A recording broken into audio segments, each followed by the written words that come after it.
Creator कौन है, कैसे उसने ये पूरी मानवता को क्रिएट किया। जिनको तुम लेमुरिया बोलते हो, जिनको तुम एटलांटिस बोलते हो, हम इनकी बात नहीं कर रहे, वो तो मॉडर्न सिविलाइजेशंस हैं। फ्रेंड्स सोचिए, उससे भी पहले के समय की बात है जब ऐसी महान सिविलाइजेशंस यहाँ पर पृथ्वी पर थी जिनके पास अमेजिंग कैपेबिलिटीज थी। वो क्या क्या नहीं कर सकते थे कि 3 लाख साल पहले अब तो लड़ाई झगड़ा पड़ गया कि कौन इस अर्थ के ऊपर राज करेगा। आपने कभी सोचा है कौन ओन करता है इस प्लैनेट को?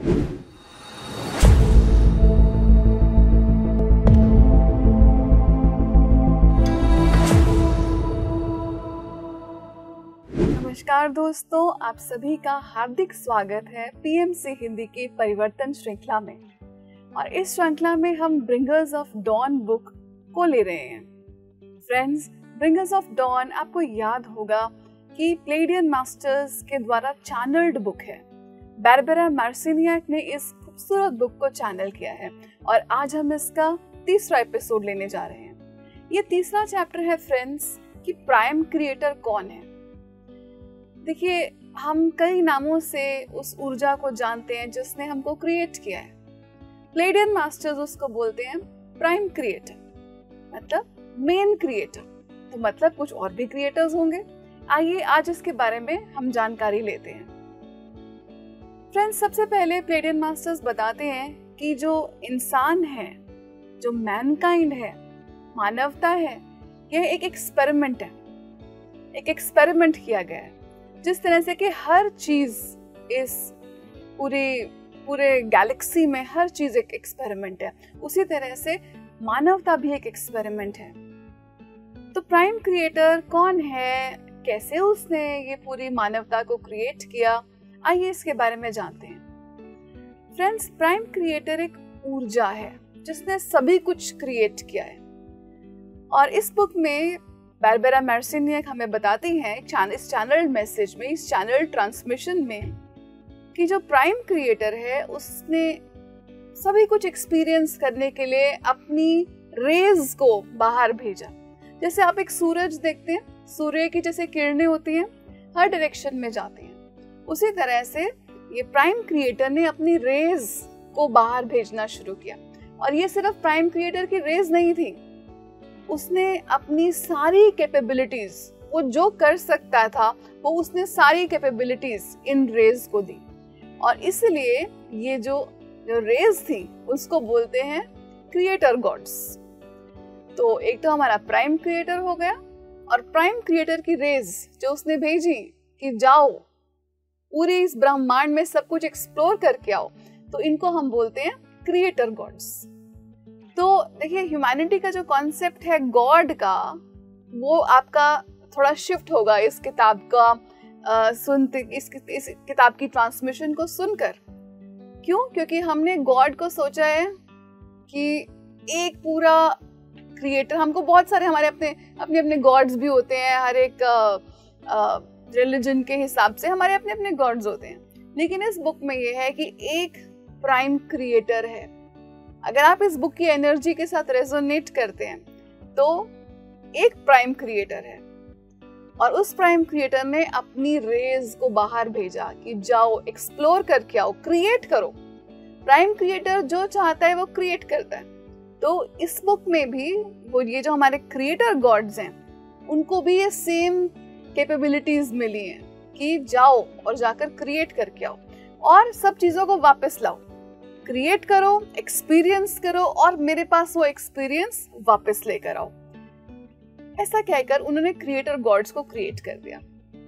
फ्रेंड्स, हमारी जो पृथ्वी है वो पहले सिर्फ एक थॉट थी इन क्रिएटर गॉड्स के दिमाग में, और उन्होंने इस बहुत सुंदर ग्रह को बनाया जिसको कि हम अपनी पृथ्वी बोलते हैं, अर्थ बोलते हैं। और उस टाइम पर आप सोचिए, एक नया अपार्टमेंट बन रहा हो, बहुत जबरदस्त वो अपार्टमेंट हो, और आप क्या चाहेंगे? सभी लोग क्या चाहेंगे? सभी लोग चाहेंगे उस प्रॉपर्टी को ले लेना।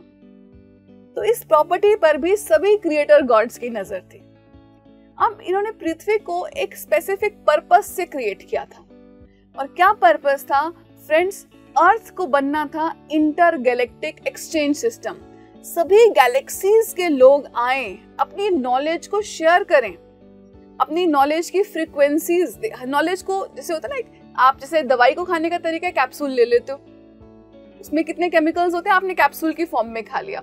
सिमिलरली ये सारी इंफॉर्मेशन सब लोग अपने अपने गैलेक्सीज से लेकर आएंगे, जो भी उन्होंने इंफॉर्मेशन कलेक्ट की है, जो भी उन्होंने लर्न किया है, और फिर उसके बाद वो उसको फ्रीक्वेंसीज की फॉर्म में स्टोर करेंगे। इसको बोलते हैं लिविंग लाइब्रेरी। एक तो हमारी लाइब्रेरी है जिसमें की किताबें रखी होती हैं, लेकिन ये लिविंग लाइब्रेरी बोले, इसको बोला इन्होंने कि लिविंग लाइब्रेरी है ये, जहां पर से सभी गैलेक्सीज के सभी मास्टर्स आकर अपनी अपनी इंफॉर्मेशन शेयर करेंगे और फ्रीक्वेंसीज के फॉर्म में स्टोर कर देंगे। अब ये प्रोजेक्ट लिविंग लाइब्रेरी का शुरू हो चुका था और इतना खूबसूरत ग्रह है, साथ में सभी गैलेक्सीज के पास एक जो होता है ना बहुत अप्रोचेबल पॉइंट, आपको भी थोड़ा पास है डिस्टेंस, मुझे भी थोड़ा पास है, सभी को एक अच्छा मतलब एक रीजनेबल डिस्टेंस है। तो इसीलिए ये अर्थ बन गया एक प्राइम प्रॉपर्टी। फ्रेंड्स, ये कौन सी कितने साल पहले की बात है? प्लेडियन मास्टर्स इस बुक में बताते हैं कि ये 5 लाख साल पहले की बात है। देखिए, हम जानते भी नहीं है कि हम ये किन सिविलाइजेशंस की बात कर रहे हैं। अगर आप एंशिएंट सिविलाइजेशन सुने, उनके बारे में सोचें, आपके दिमाग में कौन से नाम आते हैं? आपके दिमाग में वो सिविलाइजेशंस आते हैं, एटलांटिस हुआ करता था, एक लेमुरिया हुआ करता था, जिसके बारे में सिर्फ स्टोरीज हैं, जिसके बारे में हम एक्चुअली नहीं जानते पूरी तरह से, लेकिन हमने ये नाम सुने हुए हैं, लेमुरिया, एटलांटिस की महान सिविलाइजेशंस। प्लेडियन मास्टर्स कहते हैं हम इन सिविलाइजेशंस की बात नहीं कर रहे, जिनको तुम प्लेडीज जिनको तुम लेमुरिया बोलते हो, जिनको तुम एटलांटिस बोलते हो, हम इनकी बात नहीं कर रहे, वो तो मॉडर्न सिविलाइजेशंस हैं। फ्रेंड्स, सोचिए, उससे भी पहले के समय की बात है, जब ऐसी महान सिविलाइजेशंस यहाँ पर पृथ्वी पर थी, जिनके पास अमेजिंग कैपेबिलिटीज थी, वो क्या क्या नहीं कर सकते थे। तो वो 5 लाख साल पहले की बात कर रहे हैं, और उस समय पे हमें बताते हैं कि जो सिविलाइजेशंस की हम बात कर रहे हैं वो लेमुरिया नहीं है, वो एटलांटिस नहीं है। जो सिविलाइजेशंस की हम बात कर रहे हैं, जिसको हम एंशिएंट सिविलाइजेशन समझते हैं, वो तो आपके नीचे पोलर आइस कैप्स, आपके एंटार्क्टिका की बर्फ के नीचे दबी हुई हैं। हम उन सिविलाइजेशंस की बात कर रहे हैं। इस तरह से वो बताते हैं ह्यूमंस को कि देखो, तुम सब यहाँ पर एक पर्पस से आए हो, और वो पर्पस क्या है वो हमको अभी धीरे धीरे बताते हैं। तो आइए हम अपने चैप्टर को बढ़ाते हैं आगे एंशिएंट सिविलाइजेशन से। तो फ्रेंड्स, कितना कुछ है जो हमें नहीं मालूम है, जो हम तक इंफॉर्मेशन नहीं पहुंची है, वो प्लेडियन मास्टर्स अपने इस ट्रांसमिशन के थ्रू, इन मैसेजेस के थ्रू हम तक पहुंचा रहे हैं, हमें हमारी ही हिस्ट्री से वाकिफ करा रहे हैं। हिस्ट्री तो हमने बहुत जगह पढ़ी है, लेकिन ये वो हिस्ट्री है जो हमने कहीं नहीं पढ़ी, कहीं नहीं सुनी, जिसके बारे में हमें कोई आइडिया नहीं है। लेकिन जब हम ये बातें सुनते हैं, जब हम ये बातें पढ़ते हैं, तो क्या हम थोड़ा सोचने पर मजबूर नहीं हो जाते? क्या आपके अंदर एक फीलिंग नहीं उठती कि हाँ, कुछ ठीक लग रहा है सुनने में? सच में हम एक पॉइंट ऑफ टाइम बहुत पुराने हैं, क्या आपके मन में वो फीलिंग आती है? अगर आपके मन में वो फीलिंग आती है, तो ये आप ही समझिए कि प्लेडियन मास्टर्स का ही मैसेज है आपको ये। तो अब ये मास्टर्स ने अर्थ के लिए लिविंग लाइब्रेरी बनानी शुरू करी। अर्थ में लिविंग लाइब्रेरी बन रही है। सारे मास्टर्स, हर गैलेक्सी के मास्टर्स आकर अपनी नॉलेज को कंट्रीब्यूट कर रहे हैं। जो उन्होंने सीखा, जो उन्होंने जाना, जो उन्होंने एक्सपेरिमेंट करी, उस सबको वो नॉलेज को कंट्रीब्यूट करें। और इस पृथ्वी पर रहने के लिए वो एक मानव को भी क्रिएट कर रहे हैं, मानव को भी तैयार कर रहे हैं। और वो जो मानव है, वो जो मनुष्य है, वो कैसे बनाए, उसमें किसके जीन्स डालें। जैसे हमारे पास फ्रेंड्स किसके जीन्स आते हैं हमारी बॉडी में?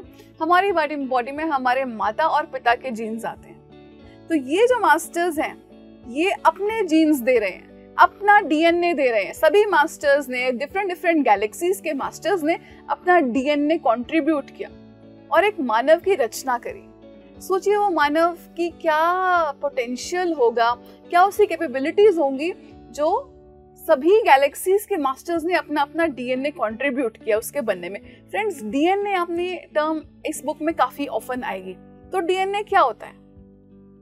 डीएनए एक बायोलॉजिकल वर्ड है, बायोलॉजी में से पिकअप किया गया ये वर्ड। तो ये इसके अंदर आपकी पूरी इंफॉर्मेशन, आपके बाल कैसे होंगे, आपके बॉडी का शेप कैसा होगा, आपकी आंखों का कलर कैसा होगा, किस पर जाएगा, आपकी जो भी आपकी इंफॉर्मेशन है वो आपकी डीएनए में एक कोड की तरह प्रेजेंट होती है। और डीएनए कहाँ होता है? आपके शरीर के एक एक सेल में। तो ये मास्टर्स ने ये एक मानव भी क्रिएट किया और इस पृथ्वी पर सीड कर दिया। इसको बोलते हैं सीडिंग। सीडिंग मतलब कि इस जो नए मानव को क्रिएट किया। कैसे क्रिएट किया उन्होंने? क्योंकि ये सभी मास्टर्स जेनेटिक्स के मास्टर्स थे। जेनेटिक्स आप समझ ही चुके होंगे अब तक कि आपके फादर से जो आपको ट्रेट्स मिलते हैं, आपकी माँ से जो आपको ट्रेट्स मिलते हैं, उसको आप जेनेटिक्स बोलते हैं। और उसके बाद आप उसको मैनिपुलेट भी कर सकते हैं। तो आपको क्या लगा?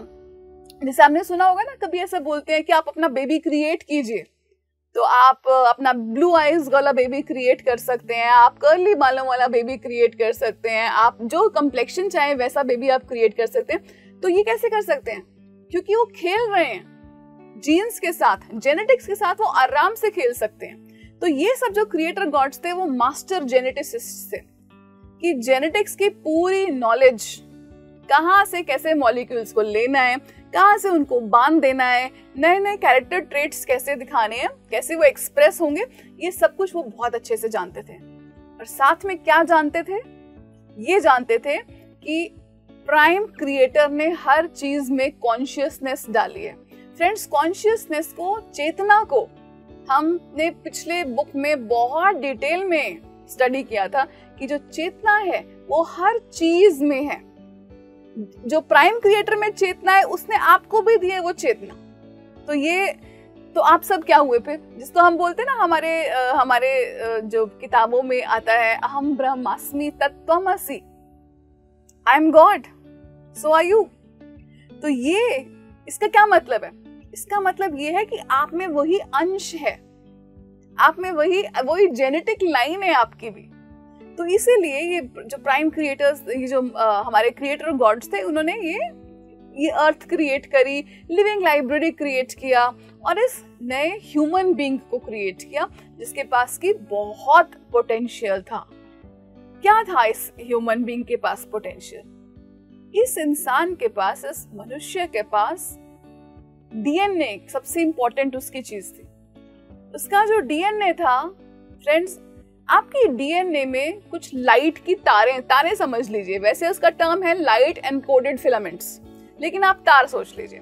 तो उसके 12 तारों वाला उसका डीएनए था। हर सेल के अंदर 12 तारें थी डीएनए की, और ये जो 12 तारें ये मिलकर एक केबल, जैसे आपका केबल ऑप्टिक्स नहीं होता, केबल से इंफॉर्मेशन ट्रैवल करती है। तो इस तरह से आपके हर सेल में 12 फाइबर्स थे डीएनए के।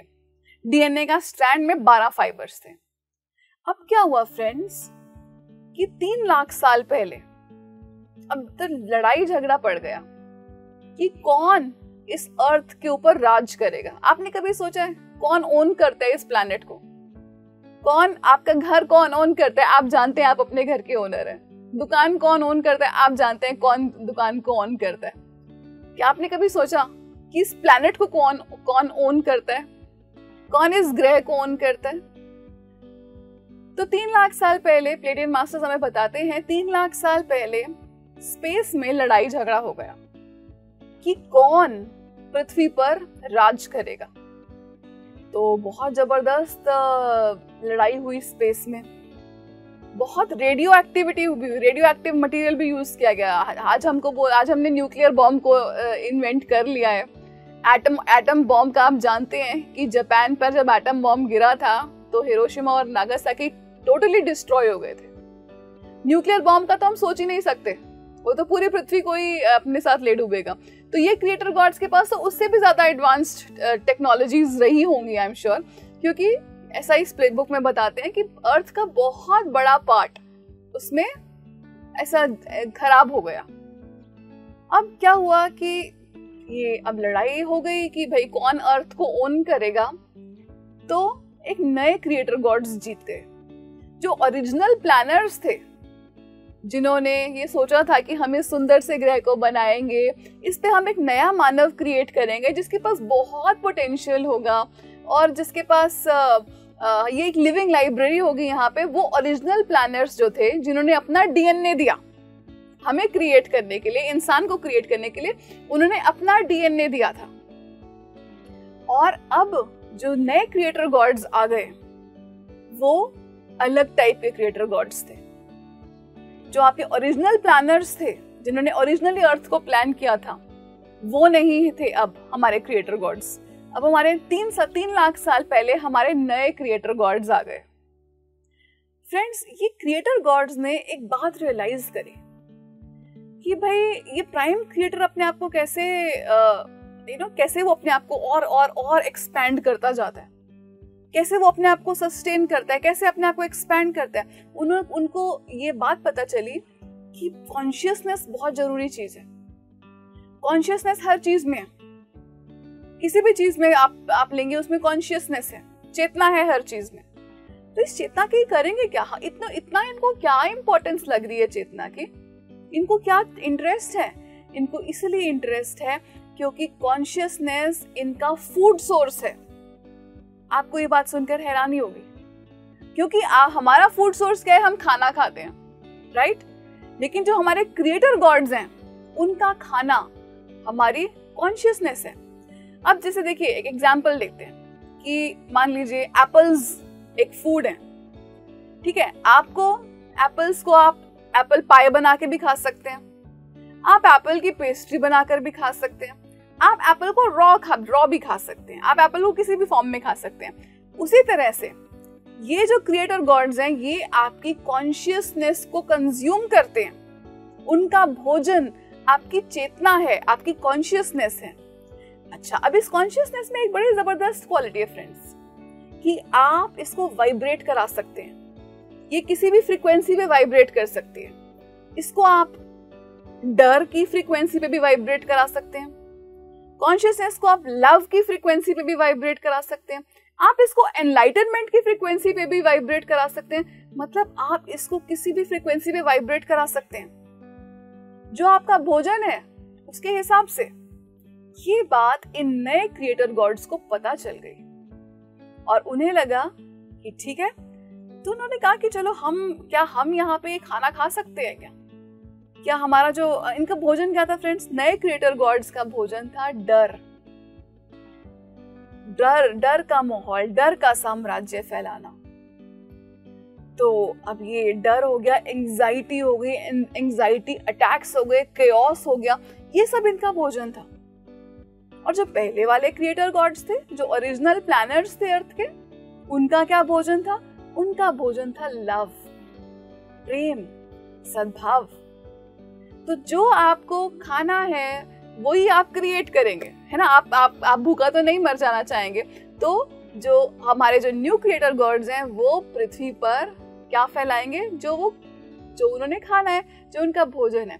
तो पृथ्वी पर डर, भूख, कियोस, इस सब का माहौल फैलना शुरू हो गया इन क्रिएटर गॉड्स के साथ। अब ये क्रिएटर गॉड्स ने ये सोचा कि ये जो इंसान है, इसमें 12 स्ट्रैंड्स हैं डीएनए के।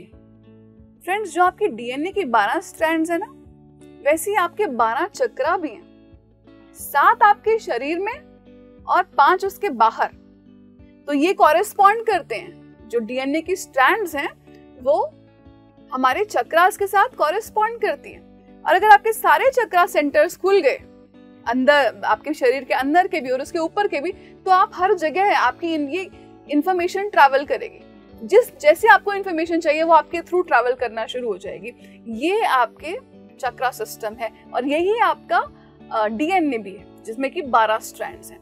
तो इन गॉड्स को लगा कि अरे इनके पास तो कुछ ज्यादा ही इंफॉर्मेशन है, ये तो बड़े काबिल लोग हैं, ऑलमोस्ट हमारे जैसे हैं, ऐसे तो ये कंट्रोल नहीं हो पाएंगे। इतनी काबिलियत, इतना टैलेंट, इतनी पॉसिबिलिटीज की ये कर सकते हैं, ये तो कैसे हम इनको कैसे कंट्रोल करेंगे? अब किस चीज में मास्टर्स थे? ये मैंने आपको बताया कुछ देर पहले। किस चीज के मास्टर्स थे? ये जेनेटिक्स के मास्टर्स थे। तो इन्होंने अपनी लैब्स में एक्सपेरिमेंट्स करने शुरू कर दिए। फ्रेंड्स, आपने कुछ मूवीज भी देखी होंगी ऐसी, जिसमें कि ये दूर दूर लैब्स होती हैं, उसमें एक्सपेरिमेंट कर रहे होते हैं। अगर आपने क्रिश 3 वगैरह देखी, उसमें एक झलक से मिलती है आपको कि अच्छा ऐसा भी कुछ होता है क्या। स्टार वॉर्स जैसे मूवी हो गई। तो ये जो अपनी लैब्स में इन लोगों ने एक्सपेरिमेंट्स करना शुरू कर दी कि कैसे हम इनकी काबिलियत थोड़ी कम करें। वो बहुत काबिलियत है, 12 स्ट्रैंड्स का मतलब है तो ऑलमोस्ट हमारे जैसे हो गए, क्रिएटर गॉड्स जैसे हो गए। हम कैसे इनको कंट्रोल करेंगे, कैसे इनको मैनिपुलेट करेंगे। तो बहुत सारी एक्सपेरिमेंटेशन की इन्होंने अपने लैब्स में, और इनको एक बड़ा ही कारगर तरीका मिल गया कि ये जो 12 स्ट्रैंड्स हैं डीएनए की, इसको हम अलग अलग कर देते हैं, तितर बितर कर देते हैं। और उससे क्या होगा, इनको बस 2 स्ट्रैंड्स को एक साथ रहने देंगे। बाकी तो अलग अलग कर दी सारी, 2 स्ट्रैंड्स को ऐसे एक रस्सी के जैसे एक साथ रहने दिया। 2 स्ट्रैंड्स का मतलब है फ्रेंड्स, जो आपकी बिल्कुल बेसिक सर्वाइवल की नीड्स हैं। आपको सर्वाइवल के लिए आप सोचते हैं, जिंदा रहने के लिए सोचते हैं, तो क्या सोचते हैं? रोटी, कपड़ा, मकान, फिजिकल इंटीमेसी थोड़ी बहुत, आपकी यही बेसिक नीड्स रहती हैं। तो आपकी यही बेसिक नीड्स को इन्होंने केटर करने के लिए आपका बाकी सारा डीएनए को यहां वहां फैला दिया, इसको डिस्ट्रॉय नहीं किया। मतलब वो अभी भी है आपके सेल्स में, चाहे आप सिर्फ रोटी, कपड़ा, मकान के मोड में हैं, लेकिन आपके सेल्स में वो सारी की सारी स्ट्रैंड्स हैं डीएनए के। तो इन्होंने हमको पूरा ह्यूमन बींग्स को पूरा सर्वाइवल मोड में डाल दिया कि आप उसके बियॉन्ड सोचे ही नहीं। आप सिर्फ अपनी रोजी रोटी के चक्कर में भागते रहें, आप लड़ाई झगड़ा करते रहें आपस में थोड़ी बहुत चीजों के लिए, बस इसमें, उससे आगे आप सोचे ही नहीं। जैसे होता है ना फ्रेंड्स, जैसे बोलते हैं काव्य, पोइट्री, काव्य। वो काव्य आपको मिलता क्या है, आपको क्या क्या मिल जाएगा अगर आप कविता लिखते हैं? तो कुछ खास नहीं, लेकिन एक इनर सेटिस्फैक्शन, ध्यान करते हैं, एक इनर सेटिस्फैक्शन, एक डीप इनर सेटिस्फैक्शन। तो वो तो इस पिक्चर में है ही नहीं। यहाँ पे तो सिर्फ ये है कि जाओ, काम करो, वापस आओ, सो जाओ, सुबह उठो, काम करो, सो जाओ। इस मोड में इन्होंने इंसान को रखना शुरू कर दिया। तो ये अब जो क्रिएटर्स हैं हमारे, जो हमारे ओरिजिनल प्लानर्स थे, क्या वो इतनी आसानी से हार मान जाएंगे? नहीं डियर फ्रेंड्स, वो जानते हैं, उन्होंने बहुत कोशिश करी कि हाँ वो इंफॉर्मेशन को भेजें, सही इंफॉर्मेशन को भेजें प्लैनेट पे। सही इंफॉर्मेशन नहीं पहुंच पाई। क्यों? क्योंकि वो लोग बहुत चालाक हैं। इन्होंने पूरी पृथ्वी के अराउंड एक फेंस डाल दिया। जैसे बोलते हैं ना, आप जिसको आप बोलते हैं जाल समझ लीजिए, जिसने उसको एक जाल से कवर कर लिया। इस जाल में लाइट नहीं आ सकती। लाइट का मतलब आप ये मत सोचिए सूरज की रोशनी नहीं आ सकती। लाइट मतलब इंफॉर्मेशन। तो इन्होंने आपकी प्लैनेट के अराउंड एक फेंस डाल दिया, और उस फेंस से क्या हुआ कि अंदर लाइट नहीं आ सकती। बड़ी मुश्किल से कभी कभी लाइट आ पाती थी, बड़ी तरकीबें लगा के कि अच्छा नहीं, ये प्लैनेट का क्या हाल हो रहा है, तो सब लड़ झगड़ रहे हैं, क्या कर रहे हैं ये। तो ओरिजिनल प्लैनर्स होते थे, चलो लाइट भेजें। तो कभी कभी कोई एक आध बुद्धा आ जाता था, घुस जाता था सिस्टम के अंदर, कोई एक आध नानक आ जाता था, कोई एक आध जीसस आ जाता था, कोई एक आध मोहम्मद आ जाता था। कुछ ही लोग इस फेंस में अंदर घुस पाते थे। लेकिन प्रॉब्लम क्या होती थी फ्रेंड्स, लाइट तो आ गई, उस लाइट को कोई रिसीव करने वाला ही नहीं था। सोचिए सूरज की रोशनी हर जगह है, लेकिन उसको आपने कुछ खाना बनाना हो तो सोलर कुकर बनाना पड़ेगा ना, जो रिसीव करेगा उसको, नहीं तो वो तो सब फैली रहेगी। तो उसी तरह से अब कोई रिसीव करने वाला ही नहीं था इस लाइट को। लेकिन जो हमारे क्रिएटर गॉड्स, ओरिजिनल प्लानर्स थे, वो इतनी जल्दी हार मानने वाले नहीं थे। उन्होंने अपने आप को यहाँ पे बार बार जन्म लेना शुरू कर दिया। और फ्रेंड्स, उन्होंने बुलाया एक ग्रुप को, जिसको बोलते हैं फैमिली ऑफ लाइट। तो ये जो फैमिली ऑफ लाइट है, ये सिस्टम के अंदर घुस जाते हैं। सोचते हैं जैसे आप फोन में वायरस घुस जाता है आपके, या आपके लैपटॉप में वायरस घुस जाता है, उसी तरह से ये सिस्टम में घुस जाते हैं। फ्रेंड्स, आप इस सिस्टम में ऐसे ही नहीं घुस सकते। कई बार जन्म लेके आपको इसकी प्रॉब्लम्स को समझना होता है। In family of light members ने ये किया। कई बार जन्म लेके उनको ये मालूम था कि ये इस समय में पृथ्वी पर ऐसा टाइम है जब बहुत सारी लाइट अंदर आ सकती है, और उन्होंने इसका पूरा फायदा उठाया। बहुत जन्म लिए, और उसके बाद इस समय पर लाखों, millions light, millions of members हैं फैमिली ऑफ लाइट के। रिडन मास्टर्स ये भी बताते हैं कि अगर आप इस किताब को पढ़ रहे हैं तो आप भी एक फैमिली ऑफ लाइट के मेंबर हैं। और आपकी स्पेशलिटी क्या है? आपकी स्पेशलिटी है कि आप सिस्टम में घुसकर उसको बस्ट कर देते हो। वायरस जैसे होता है ना, सिस्टम में एक वायरस घुस जाता है, आप घुस जाते हो सिस्टम में और आप अपनी सबसे पहला स्टेप क्या करते हो कि आप अपनी प्रॉब्लम से बहुत बुरी तरह से जूझ रहे होते हो, relationship problems, financial problems, health problems. फिर आप क्या सोचते हो कि मैं ऐसे नहीं जीऊंगा। आप में से फ्रेंड्स बहुत सारे ध्यानियों की ये स्टोरी है, मैं आपको इसलिए बता रही हूँ, आपको पता चलेगा कि आप कैसे लाइट को होल्ड करते हैं। तो आपको लगा नहीं मैं ऐसे तो नहीं जीऊंगा। फॉर एग्जाम्पल कोई भी आप जिसका केस सुने जिसने अपने आप को रिकवर किया हो ध्यान के जरिए, तो वो उसने क्या किया, उसने इस फ्रीक्वेंसी से बाहर निकला, डर की फ्रीक्वेंसी से बाहर निकल गया। तो उसी तरह से आप लोगों ने भी, ये फैमिली ऑफ लाइट के मेंबर्स ने भी जन्म लेना शुरू किया, प्रॉब्लम्स से डील किया, सवाल खड़े हो गए, मैं कौन हूँ, क्या कर रहा हूँ इस जॉब में, क्या कर रही हूँ इस लाइफ में, एंडलेस रिलेशनशिप्स क्या कर रही हूँ। सवाल उठे, जवाब ढूंढे, ध्यान को पाया, आप लाइट को होल्ड करने लग गए। आप रेडी हुए अब इस लाइट को रिसीव करने के लिए और दुनिया में फैलाने के लिए। इसी को बोलते हैं फ्रीक्वेंसी को होल्ड करना, फ्रीक्वेंसी को ब्रॉडकास्ट करना। और इस तरह से इस बुक में हमें बताते हैं कि हम सभी सिस्टम्स को बस्ट करने वाले हैं, सिस्टम्स बस्टर्स हैं, एक वायरस की तरह हैं हम। और हम इस समय पृथ्वी पर जानते हैं कि हमारा काम क्या है, हमारी आत्मा जानती है, डीपेस्ट लेवल पे जानती है कि हमारा काम पृथ्वी पर इस समय क्या है, और हम सब उसकी तरफ ऑलरेडी आगे बढ़ रहे हैं। तो फ्रेंड्स, इस बहुत ही खूबसूरत एंगेजिंग स्टोरी जो कि इस पे कि आपको आपकी जो आयाम है उसको खोल देने वाली है, ये स्टोरी आपको सोचने पे मजबूर कर देने वाली है। इसके अगले एपिसोड में आपको फिर मिलेंगे एक नए चैप्टर के साथ। Thank you so much friends, आपका बहुत बहुत धन्यवाद हमारे साथ बने रहने के लिए। Love and light to all of you.